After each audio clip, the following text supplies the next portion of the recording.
subtitled, "This poem may take my voice out." I got two.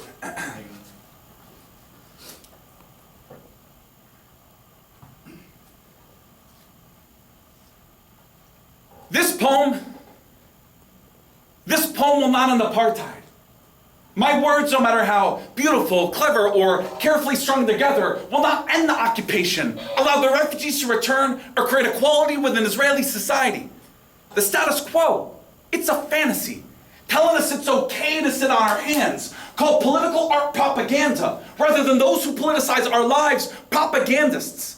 Every American should ask themselves this question: why are bombs and white phosphorus getting dropped on open-air prisons with money that should be going to pay for educational expenses?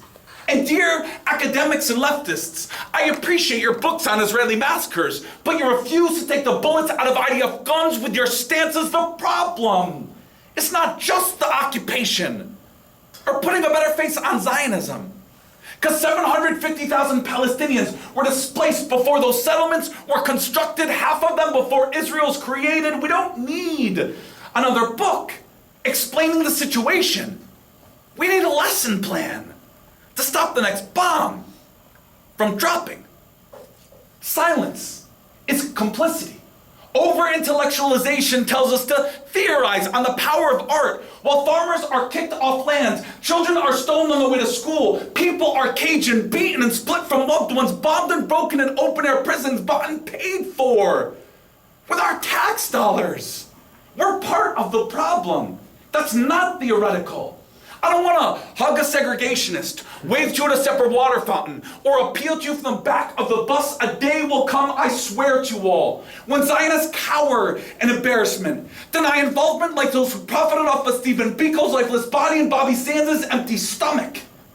So yes, I'm going to boycott all Israeli products and go to the root of the conflict, because settlements are just the branches of a Zionist program. Every 729 cultural institution and dialogue farce, from Sabra to Ahava, Max Brenner to Aroma, Levin Leviv and Motorola, signing a 2-year contract stacks up little to 63 years of continued ethnic cleansing.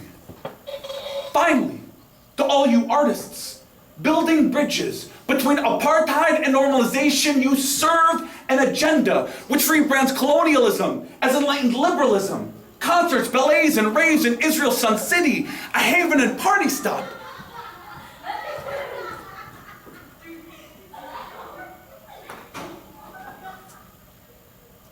A haven and party stop for pinkwashers who callously ignore Palestinian LGBT groups fighting against all systems of oppression. Palestinian civil society has spoken. Don't cross this picket line or cash in that paycheck signed apartheid. Put down stolen beauty, cancel that gig, and join the rest of us on the right side of history.